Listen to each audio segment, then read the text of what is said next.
vibes.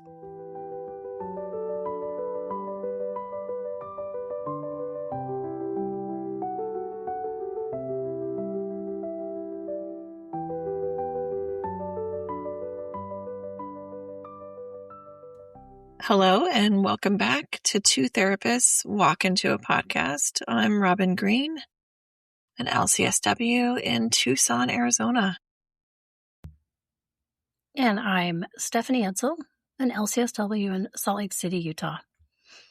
Robin, I've been dreading and looking forward to this one in equal measure. I know, same. I think that we have said trauma is what stays. And then we've also said it can come from what never happened at all. Right. And this whole time, there's been a question really sitting underneath both of those. Okay. Well, how does it stay? Where does it actually live in a person?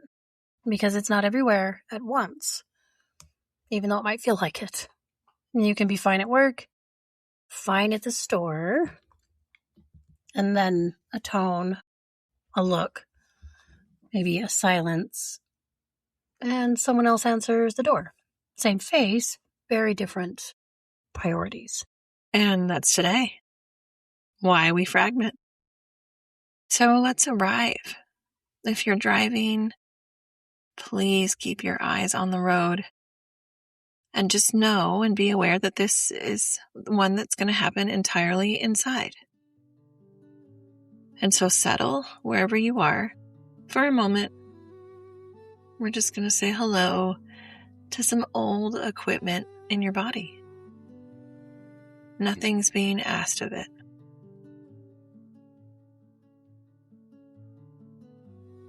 Bring your attention to your hands. Feel the strength that's just sitting there, resting. Your hands can hold, can push. They can protect. And right now, they don't have to. Let them be strong and let them rest.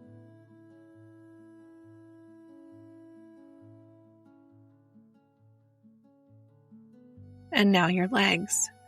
However they are right now. These legs can move you anywhere you need to go. Right now, they get to stay.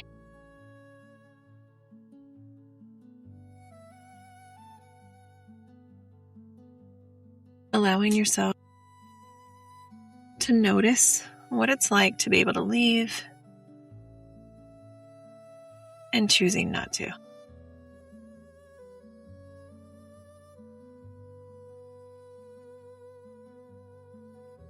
And go ahead and find your stillness.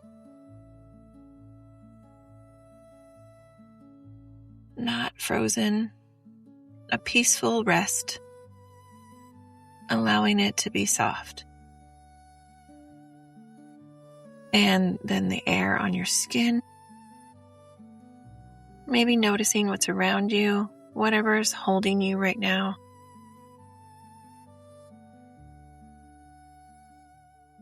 Noticing that your body knows how to be near things.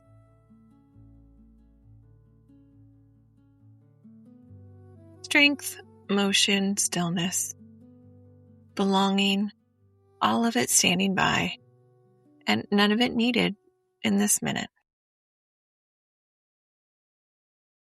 Let's begin.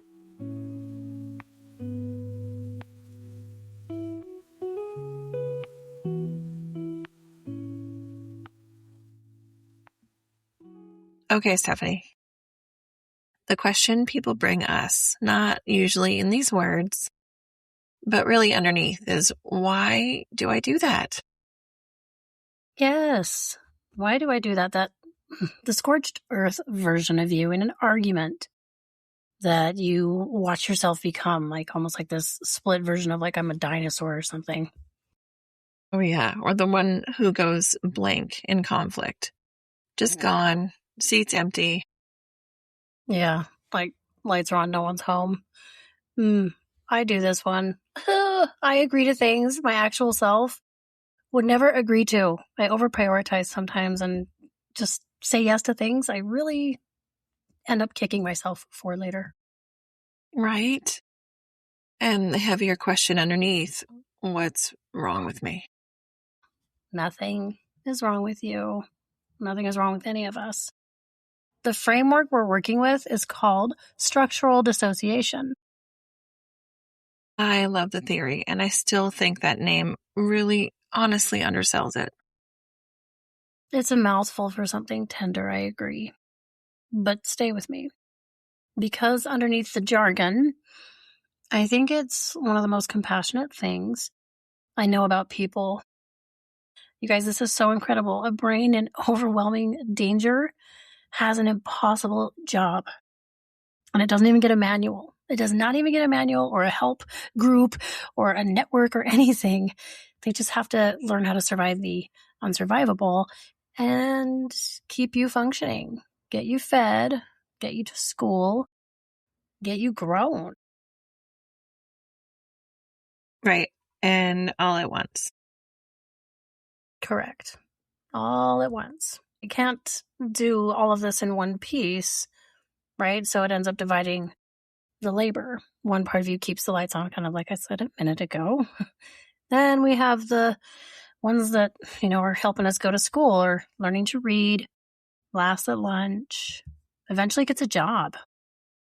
Remember Janina Fisher, she calls this the going on with life self. Yes. And then the rest? Well, the rest goes into other parts. They hold the fear, the rage, the collapse, the reaching away from daily life so the going on self can actually go on. Okay. And this is kind of where I like to go. So, give me a shape for that. Not theory per se, but the felt version. My pleasure. Picture a kid who used to sit at the top of the stairs in the evenings, not doing anything really, just listening. Voices downstairs. The register they were pitched in, whether a certain laugh was the easy kind, or the other kind, the strained, pretend kind. That listening became a job. A whole part of that child employed full time in reading a room from a distance. Mm-hmm. And then that part doesn't retire just because the kid grows up. No, it does not, because it doesn't get told to. So years later, a dinner party, maybe a warm room, good wine, nothing wrong at all. And somebody's laugh drops half a register across the table. This grown person's whole body turns toward it, listening, before a single thought has formed. That part's still at the top of the stairs. It never heard the house got quiet. Right? So it's not shattering. No, it's load bearing. Those parts took the weight. So the rest of the person could keep building something, but notice in the background they are so exhausted. People are so tired and they don't know why they're exhausted. Okay, can you say that one again? Because I think people are going to want to send this to someone. This is load bearing. Okay, these parts inside of us, they end up taking the weight of all the things that we experience that never got closure. They take the weight so the rest of the person could keep building something. And I want to say that none of this requires a capital T story. You don't need a diagnosis-worthy childhood for a nervous system to do this. It does this in response to ordinary hard things too. This is just how nervous systems work, really on a spectrum in all of us. Completely. Human architecture, not a special case. Okay, so each part organizes around one of the defenses. Correct. Fight, flight, freeze. The three that everyone's heard of. The oldest, the ones we share with almost every animal. Then two more that are specifically about other people. We have fawn and what we call flock. Okay, why are those two different? Well, fight, flight, and freeze all assume you might get away or win. They're built for a threat you can outrun or overpower. But a lot of human danger just isn't like that. It's someone you're small next to, someone you depend on. Can't fight them, can't outrun them, and freezing doesn't make them stop. So the nervous system reaches further into its kit. Fawning, this is where we become agreeable, useful, invisible in the ways that matter. So the danger has no reason to land on you. Flock, get close to somebody, anybody, because closeness has historically meant safety. Okay, so fawn and freeze aren't the same, even though they can look similar from outside. Very different. Freeze is going still not to be noticed, right? We're kind of shrinking. Fawn is going toward the threat and managing it, keeping it calm, right? It's like the peacemaker almost. We can call that person. The other's active work. It just doesn't look like work because it's smiling the whole time. And I wonder, does everyone have all 5 fully formed? No, not usually as 5 separate walled off characters like the movies have. Some of this is just wildly off the mark. So think of them more as 5 patterns available to a nervous system under threat. The whole possible toolkit. Most people will recognize themselves clearly in 2 or 3, maybe carry a faint trace of the others, how distinct they feel from each other, and from the going on with life self tends to track with how much the system had to lean on them and how early. Okay, good. So this isn't like you have 5 roommates. Some people, it's closer to that. For most, it's more like 5 directions and the same person can be pulled in, depending on the day. Maybe even like hats or masks, kind of like, which performance am I in right now? So it's the same architecture, but different degrees. Okay. I like that. It's not a cast list, it's a range. Yeah. The person doing the fawning or the fleeing, whatever their pattern is, they have no memory of ever deciding to. It started at an age before decisions like that were conscious. And it worked well enough to keep happening.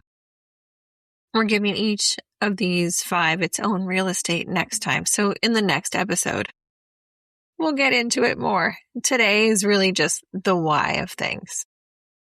And the why is this. Every one of those parts organized around a threat that was real. The part you're most ashamed of is usually the one that worked the hardest. Plot twist. I like that. Yeah. Which also raises the question, if the danger's over, why didn't anybody tell the parts? So the nervous system nugget today is all about integration. The job the brain didn't get to finish. Okay, tell us the mechanism, please, and not just the metaphor. Of course. Normally, when something happens to you, the 2 systems work together, okay? One tags the emotional charge.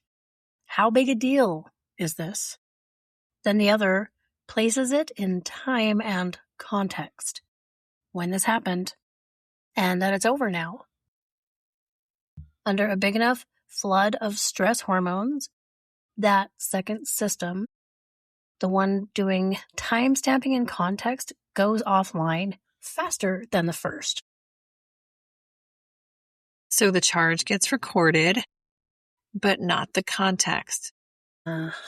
Exactly. Recorded in full, with no envelope around it, saying when or where it's very mysterious and often really painful.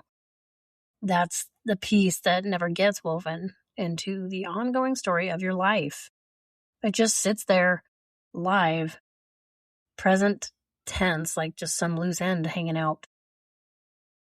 Ooh, I like that. And then a part is what forms around that maybe unwoven piece. Yeah, a part holds the raw experience and whatever defense went with it. And because it was never given a timestamp, it doesn't experience itself as remembering. It experiences itself as still in it.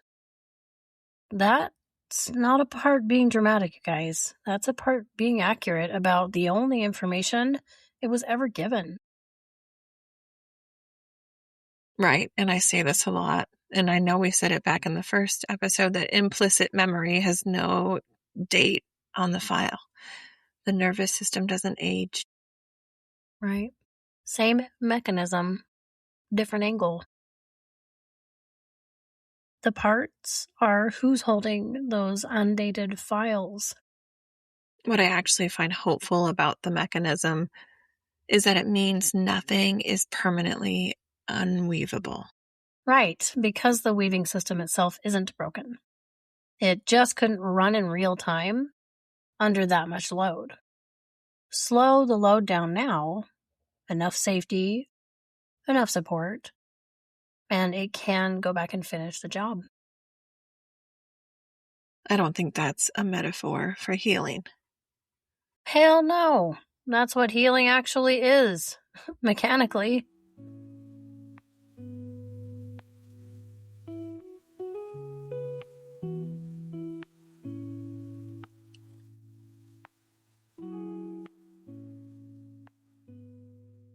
So when we were putting together this episode, we really wanted a skill that people could actually use.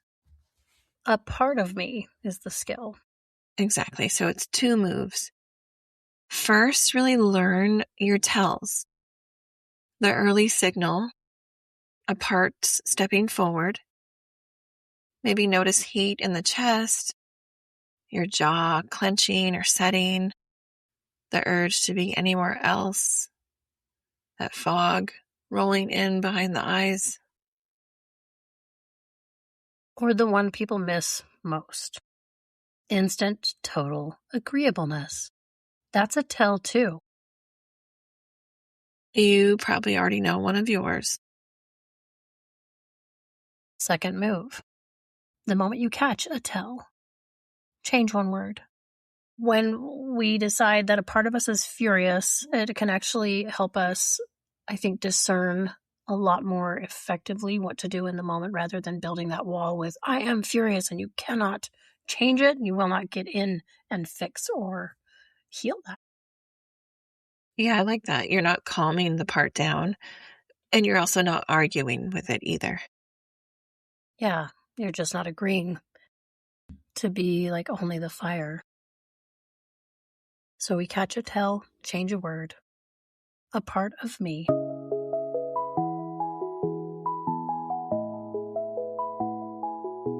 Okay, Stephanie. So give us something to carry through the week. My pleasure. When a part shows up, maybe the fighter, the runner, the fog, the pleaser, the one who reaches for anyone, try this first. Nothing in me is random. Nothing in me is random. Every part of you got built on purpose by a kid doing physics-level problem solving with no help.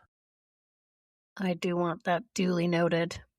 So, remember, there were no teachers there. There were no manuals for this child to pick up and read. They just magically did it, in my opinion. That's what magic really is. I think so. And healing, too. You're figuring out your blueprint. Yeah, I agree. Next time we'll do introductions. The 5 defenses, one at a time, where each one shows up on an ordinary Tuesday, what it's guarding, and what it's been waiting to hear. I can't wait. Meet the parts, bring the whole crew. Thanks for being with us, all of you. And remember, healing isn't linear, and we're here for the ride.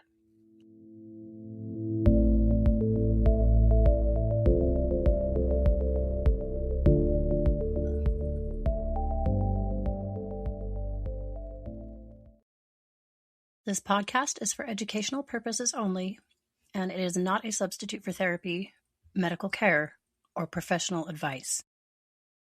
Listening to this podcast or this episode does not create a therapeutic, clinical, or professional relationship with us. If you're experiencing distress, physical symptoms, or emotional concerns that feel overwhelming, we both encourage you to seek support from a qualified healthcare or mental health professional. And if you are in immediate danger or need urgent support, please contact local emergency services or a crisis line in your area.